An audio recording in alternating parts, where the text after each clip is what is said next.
चौथी समस्या, hidden charges और फीस। मैं चाहूंगा आपके माध्यम से ये नाना प्रकार के चार्जेस जो आज मैं सदन में लाया हूं, ये माननीय वित्त मंत्री जी तक पहुंचे, ताकि देश के आम आदमी की जो जेब बैंकिंग सिस्टम काट रहा है, ये उसे पता लगे, ग्राहक को भी और माननीय वित्त मंत्री जी को भी। पहला, मिनिमम बैलेंस पेनल्टी। यदि आप न्यूनतम बैलेंस नहीं रखते हैं तो 100 से 600 रुपए प्रति माह बैंक आपका काट लेता है। इस चार्ज को लगाने के बाद बैंकों ने वित्तीय वर्ष 22-23 में 3500 करोड़ रुपए मिनिमम बैलेंस पेनल्टी के नाम से लोगों से वसूले हैं मैडम।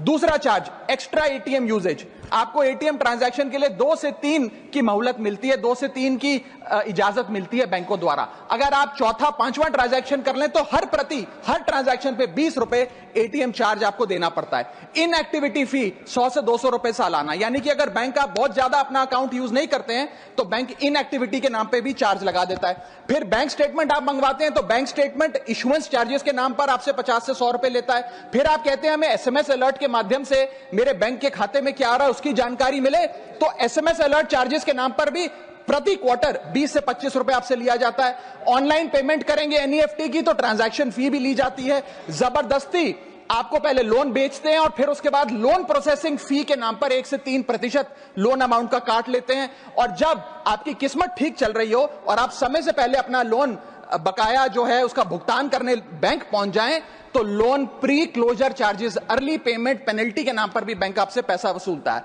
साधारण सा सिग्नेचर बदलवाना हो, नॉमिनी की डिटेल्स बदलवानी हो, उस चेंज पर भी 200 रुपए प्रति ट्रांजैक्शन के नाम पे बैंक आपसे पैसा वसूलता है। और डिमांड ड्राफ्ट पे ऑर्डर बनाने जाएं तो 100 से 200 रुपए प्रति डिमांड ड्राफ्ट आपसे पैसा वसूलता ही वसूलता है। यानी कि कस्टमर्स की जेब काटी जा रही है और कस्टमर्स को पता भी नहीं लगता कि कितना पैसा बैंक इन नाना प्रकार के चार्जेस के चलते आम आदमी से वसूल रहा है।